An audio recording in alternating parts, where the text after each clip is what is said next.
Transmission, Covid-19, récit de jeunes soignants en temps de crise. Un podcast par le collectif Derrière la blouse.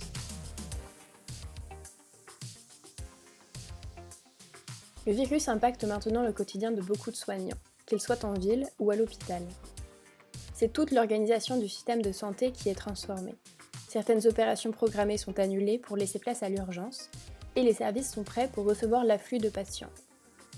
Ce podcast raconte le vécu de ces jeunes et futurs soignants, touchés de près ou de loin par l'épidémie.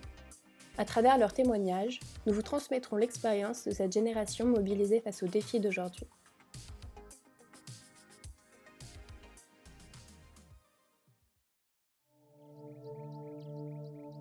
Chapitre 2, en première ligne. Deuxième partie. Solène, Pierre, Marie-Lou et Hervé.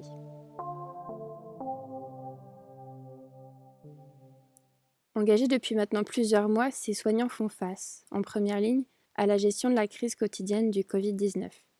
Ils sont les premiers témoins, face aux patients, face aux mesures sanitaires. Qu'ils soient dans les services hospitaliers ou qu'ils travaillent en libéral, ils sont aussi les premiers acteurs. Mais derrière la blouse, il y a aussi des hommes, des femmes, humains avant tout, en proie à leurs propres sentiments.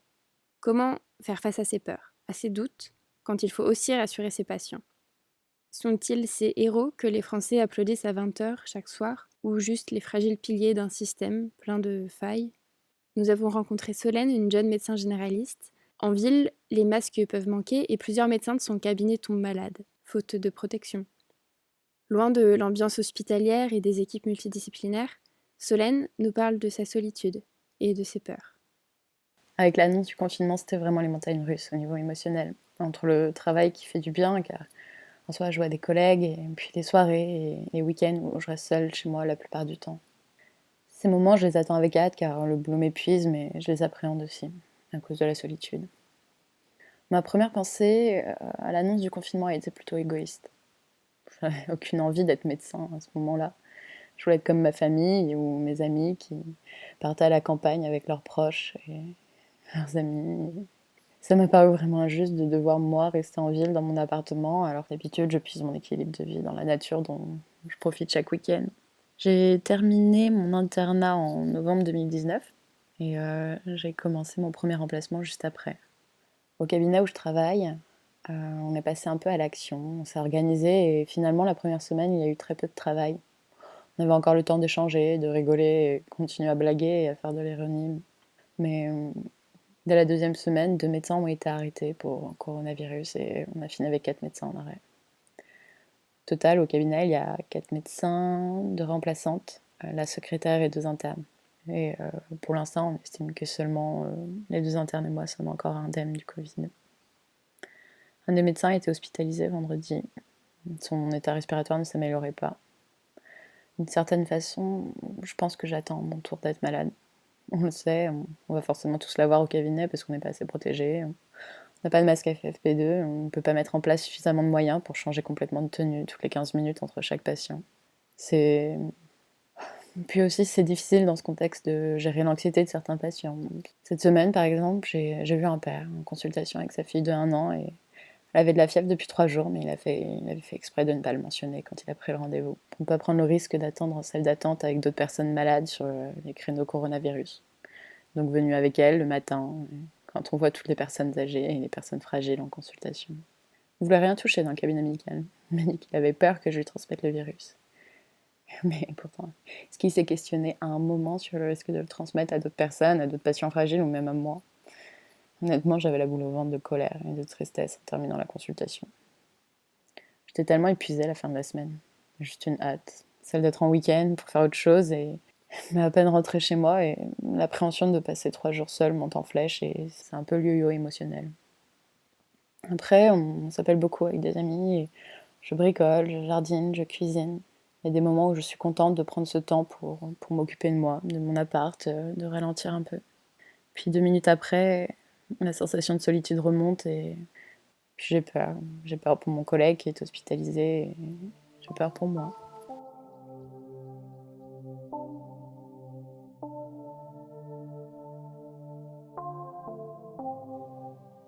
Solène nous a fait part de son ambivalence. entre l'envie de vivre pour soi-même et celle de continuer à travailler, malgré des conditions humaines et matérielles difficiles. La balance n'est pas évidente. L'absence d'endroits pour décompresser, puis la crainte de s'infecter, fait naître chez elle une tension morale. Comment s'occuper des autres tout en s'occupant de soi-même? Pour Pierre, interne de médecine générale, mobilisé dans un secteur non Covid, c'est dans le soutien de l'équipe qu'il puise ses ressources pour affronter la peur de l'inconnu. Moi, dans le service où je suis, on n'est pas très nombreux et alors l'équipe est géniale, il y a vraiment une bonne ambiance. Mais depuis qu'il y a eu le corona, c'est un peu différent parce que les gens sont un petit peu stressés, voilà. Mais on s'organise super bien et voilà, on essaye de se soutenir. Par contre, oui, par exemple, on manque de blouses dans notre service, de surblouses, et on laisse les blouses dans la chambre des patients et voilà, on les réutilise plusieurs fois. Parce que dans le service, on est censé être non infecté, mais bon, de temps en temps, là, ça fait 3-4 patients qu'on reçoit. Ils ont été prélevés une fois négatifs, mais au niveau du scanner et au niveau des symptômes, on se dit non, mais c'est pas possible. Comme il y a quand même beaucoup de faux négatifs dans les prélèvements, on refait un prélèvement, et là, ça fait plusieurs d'affilée qui sont positifs. Donc voilà, c'est dans la gestion des équipements, eh ben, on n'en a pas tant que ça, donc on essaye de les économiser au maximum. Mais il n'y a absolument pas de jalousie ou de le médecin a le masque FFP2 et pas l'infirmière. Non, non, ça, il n'y en a absolument pas. J'ai une co-interne qui a déjà eu le corona. Là, elle va revenir mercredi. Ça fait 2 semaines qu'elle était chez elle. Et puis là, ça fait 2-3 patients que je vois, notamment un patient qui avait une trachéotomie. Je l'ai examiné et on l'a prélevé après. Et il est revenu positif. Donc en soi, moi, si j'ai de l'avoir, je pense que, que je l'aurai parce que a posteriori, j'ai vu que certains patients, on a découvert qu'ils étaient positifs et je les avais examinés sans blouse, sans précaution particulière, quoi. J'avais un masque mais pas un FFP2, j'avais pas forcément de gants ni de surblouse. Quand on les suspecte ou qu'on le sait qu'ils sont positifs, là oui, je pense qu'on sait comment se protéger. Les gens autour entendent beaucoup de choses dans les médias, sur les réseaux sociaux. Donc il y a beaucoup de choses qui sont erronées, il y a certaines choses qui sont vraies. Voilà, nous, on ne sait pas tout non plus. Et on essaye de rassurer en soi pour que les gens ne cèdent pas à la panique, qu'ils essayent d'avoir des comportements raisonnés et qu'ils appliquent les mesures de confinement, d'hygiène qui sont recommandées. Et puis les familles aussi, on essaye de leur dire, écoutez, on prend les précautions pour vos parents ou vos frères, vos sœurs qui sont hospitalisés, qui ne sont pas atteints de Covid pour le moment, mais ils sont à l'hôpital. Donc voilà, mais on essaye de prendre toutes les précautions.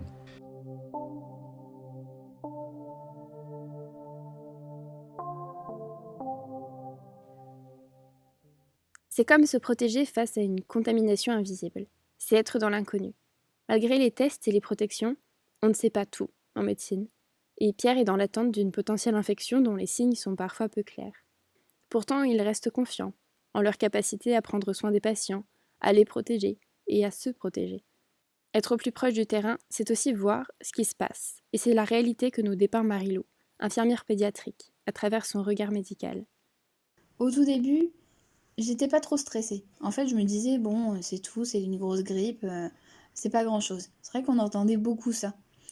Puis ensuite, j'ai quand même eu peur pour mes proches. Quand on y a commencé à y avoir pas mal de décès, quand on me disait, oui, ça touche aussi les personnes jeunes, pas seulement les personnes âgées, c'est là où j'ai eu peur pour mes proches. J'avais pas peur de les contaminer, mais parce qu'ils habitaient loin. Et puis en fait, il y a eu très vite le confinement, mais j'ai surtout peur qu'ils l'attrapent par l'extérieur, par d'autres personnes. Et forcément, on pense aux complications qu'il peut y avoir, parce que nous, on est dans le milieu, et on sait tout ce qui peut se passer. Après, il y a toujours des pics de stress qui sont provoqués par certains cas. Comme par exemple, la dernière fois, aux urgences adultes, j'étais de passage, et là, il y a un monsieur de 49 ans qui arrive, qui parlait comme vous et moi. Il avait un peu un teint pâle, mais franchement, ça allait. Une légère difficulté respiratoire, mais sans tirage, légèrement polypnéique, quoi. Et en fait, finalement, on prend ses constantes, et là, il a 70 de SAT. Donc, on change de capteur, on essaye de reprendre, parce que finalement, ça allait pas du tout avec sa clinique. Et donc là, il y a un gaz du sang qui a été fait, et là, il était archi hypoxique, en fait. Donc on a commencé par lui mettre 6 litres d'oxygène. On est très vite passé à 9. On est très vite passé à 12 parce que plus on mettait de l'oxygène, plus il se dégradait. Finalement, la décision a été prise, mais je dirais que ça a été pris en 15 minutes, la décision de l'intuber. Donc ça inquiète, quoi. Je me dis, ce monsieur, il est plus jeune que ma mère, et il est dans ce cas-là. Ça fait une semaine qu'il se sent pas trop bien, mais finalement, il arrive aux urgences et en un quart d'heure, voilà, il se retrouve endormi sur la table et intubé. Et on lui dit, écoutez, on va vous intuber pour 2-3 semaines. Mais je me mets à la place du monsieur et je me dis, il doit se dire, est-ce que je vais me réveiller, quoi, avec tout ce qu'on entend. Donc finalement, le système émotionnel, il fait le yo-yo, enfin pour ma part. Un coup ça va, un coup j'ai la pêche et un coup je me dis, oh là là, qu'est-ce qu'on va devenir et comment on va gérer ça.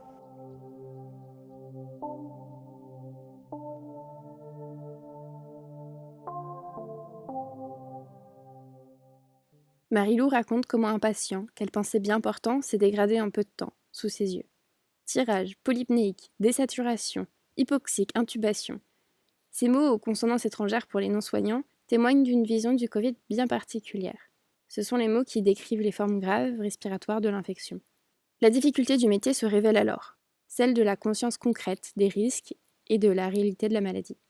Lorsqu'il faut gérer ses émotions, entre rationalisation et angoisse, il y a une fracture entre la réalité des chiffres et celle du terrain. Le prisme de l'hôpital déforme le regard du soignant, les statistiques deviennent des patients et des histoires de vie.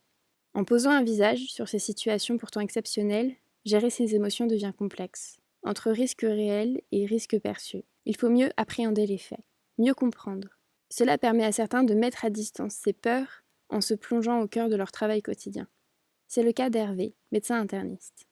Rationnellement, si tu veux, on connaît quand même les chiffres. On sait que dans notre tranche d'âge, des soignants d'âge moyen, sans antécédent, on a quand même un risque qui est extrêmement modéré de faire une forme sévère. Après, effectivement, c'est pas le cas de tous les collègues. Et puis, comment on réagit? Évidemment, d'abord, on est extrêmement triste pour les collègues qui sont partis. On a envie de faire quelque chose pour les aider. Et puis, tous les jours, c'est le boulot. Donc, ça fait partie des choses qu'on sait. Et qu'est-ce que ça fait peur? Ouais, bien sûr. Est-ce que ça fait peur aux gens autour de nous? Oui. J'ai ma fille de 14 ans, tu vois, c'est pas tellement un âge où on fait des câlins. C'est plutôt un peu l'inverse. Et hier soir, elle a entendu tout ça, puis elle est venue caler sa tête sous mon bras. Et ouais, je me suis dit, oui, effectivement, il se passe des choses terribles, mais je vais être honnête, moi j'espère être très vite dans le feu de l'action pour faire mon travail et penser le moins possible à tout ça. Chez nous, il y a une tension en masque. Mais à ma connaissance, il n'y a pas de service où les soignants sont envoyés au feu sans protection de ce type-là. On devrait, par exemple, changer de masque à chaque patient, tu vois, mais il est évident qu'on n'en est plus là. Donc on garde nos masques bien 4 heures et parfois un peu plus. D'abord, on fait ce qu'il faut pour ne pas être contaminant, c'est-à-dire on applique tous les gestes barrières d'une manière extrêmement stricte. Moi, j'ai 2 enfants qui sont dans des âges où il y a très très peu de cas sévères qui sont décrits, donc on n'est pas très inquiet pour eux. En revanche, ils n'ont pas le droit d'aller voir leurs grands-parents, et ça c'est très dur pour les enfants, mais encore plus, je dirais, sans doute pour les grands-parents. Et ils comprennent très très bien tout ça. Je vous dis, on évite de se faire trop de soucis, d'abord parce que ça ne sert pas à grand-chose, et d'autre part parce que on sait qu'on est à des âges où on est très très peu à risque d'avoir quelque chose de grave. Par contre, on sait tous qu'on est très à risque de transmettre la maladie à des gens, à des proches plus fragiles, et donc c'est très simple, on les voit pas. Je préférais, je vais passer un message très simple, je préférais que plutôt que d'entendre les gens applaudir le soir, je préférais qu'ils restent chez eux et qu'ils respectent les mesures de confinement et qu'ils se rappellent tous de ces applaudissements dans quelques semaines ou mois, quand la vie va reprendre ses droits et qu'il va falloir qu'on rattrape tout notre retard de consultations programmées et d'activités. Et j'aimerais bien que quand on aura encore énormément de travail dans cette période-là, les gens se rappellent qu'ils sortaient le soir pour nous applaudir à 20h. Voilà. Je pense que, oui, non, on fait notre boulot. Enfin, faut arrêter. Je pense qu'il y a en revanche, il y a des gens qui sont des héros du quotidien, dont le travail est pas assez valorisé par rapport aux risques qu'ils prennent aujourd'hui, parce qu'on parle quand même de ça. Toutes les professions médico-techniques, enfin, je vais oublier personne. Enfin, je vois les ambulanciers tousser dessus comme nous, les manips radio, je pense aux ASH, tous les agents d'entretien qui ont un boulot 2 fois pire pour nettoyer. Ils et elles font un boulot dont on parle pas assez. Et moi, j'ai envie plutôt d'applaudir ces gens-là aujourd'hui. Voilà, c'est ça qui me semble important.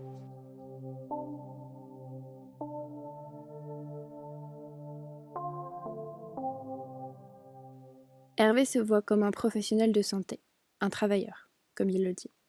Le cadre que lui impose son quotidien de médecin ne lui fait pas oublier les risques pour autant. Être d'abord un père et un fils avant d'être un héros. La lumière projetée sur son corps de métier ne doit pas faire disparaître tous les autres. Ceux des soignants, souvent invisibles, qui seront mobilisés, comme lui, dans l'hypothétique post-crise. Quels souvenirs, quel soutien, quels avenirs pour ceux qui travaillent dans des conditions rendues extrêmes par la gestion d'un système à bout de souffle. Il et elle font d'abord face au manque de protection, manque de repos, manque de valorisation salariale avant d'être au plus proche du Covid, chacun à sa manière. En faisant de ces soignants des héros, c'est aussi oublier les conditions d'exercice dans lesquelles ils évoluent, fruits de choix politiques et économiques. Comment dès lors continuer de prodiguer à ces patients des soins et une médecine éthique à l'heure du Covid? C'est ce que nous verrons dans un prochain épisode. Mais tout d'abord, terminons sur ce poème. Il a fallu marcher. Et pour marcher, il a fallu traverser l'air putride. Dans la nuit du monde, tombée si brusquement, certains doivent marcher, guidés par les voix. Les voix crient « Hurrah !» ou bien font peur comme des cauchemars. Alors c'est comme un rêve dont l'on doit se débattre, les ombres qui le peuple ont perdu leur visage, et c'est d'entre les murs qu'on perçoit leurs soupirs. De grosses voix sans visage tonnent. La marche se transforme en course. Vite, soldats! Le temps presse, ici, là, les âmes tombent, il faut les relever. Soldats, courage, car vous nous sauvez. Le sacrifice est grand, oui, dans votre nudité, vous nous sauvez. Le sacrifice est beau. Petits soldats, nous vous aimons. Notre rempart est votre peau si fine, si douce, si jolie et si nue, tendue devant le vent qui souffle. L'air est mauvais. Voyez comme vos corps résistent tout bien et tirés au-devant du péril. Vous êtes bons soldats, courez et... hurrah à ceux qui sont tombés.